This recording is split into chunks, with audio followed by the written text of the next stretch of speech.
ভাদ্র মাসের শেষের দিকে ভ্যাপসা গরমে সাধারণ মানুষের নাজেহাল অবস্থা হয়ে দাঁড়িয়েছে। তারই মধ্যে আবার খুশির খবর শোনালো আলিপুর আবহাওয়া দপ্তর। আর প্রিয় দর্শক, এখন আকাশে বাতাসে এখন পুজোর গন্ধ। এরই মধ্যে আবার প্রিয় দর্শক, কলকাতা সহ দক্ষিণবঙ্গে ফের ঝেঁপে ঝড় বৃষ্টি নামতে চলেছে।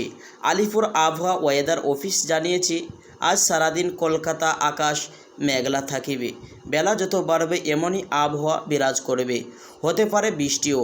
সেই সঙ্গে তুলনামূলকভাবে কমবে গরমের দাপট। আর প্রিয় বন্ধুরা, আজ সকাল থেকে কালো মেঘে ঢেকে রয়েছে আকাশ। কিছু কিছু জায়গায় ভ্যাপসা গরমের মধ্যে হু হু করে বইছে হাওয়া। চিন্তা নেই, আজ কলকাতা সহ দক্ষিণবঙ্গের অধিকাংশ জেলায় বৃষ্টিপাতের সম্ভাবনা রয়েছে। তো আসুন প্রিয় বন্ধুরা, দেখে নেওয়া যাক কোন কোন জায়গাতে আজ পানি হওয়ার সম্ভাবনা রয়েছে এবং কদিন পর্যন্ত দুর্যোগ থাকবে। তো দর্শক মণ্ডলী, তার আগে আপনাদেরকে অনুরোধ করব, ভিডিওটি টেনে না দেখে শেষ পর্যন্ত মনোযোগ সহকারে দেখবেন। আর প্রতিদিন নিয়মিত আবহাওয়ার আপডেটগুলি পেতে আমাদের ইউটিউব চ্যানেলটি সাবস্ক্রাইব করে পাশে থাকা বেল বাটনটি অল করে দেবেন, যাতে করে প্রতিদিনের নতুন ভিডিও নোটিফিকেশন সবার আগে আপনার কাছে পৌঁছিয়ে যায়। তো আসুন প্রিয় বন্ধুরা, এবার এক নজরে দেখে নেওয়া যাক কোন কোন জায়গাতে ভারী বৃষ্টি ও নিম্নচাপের সম্ভাবনা রয়েছে।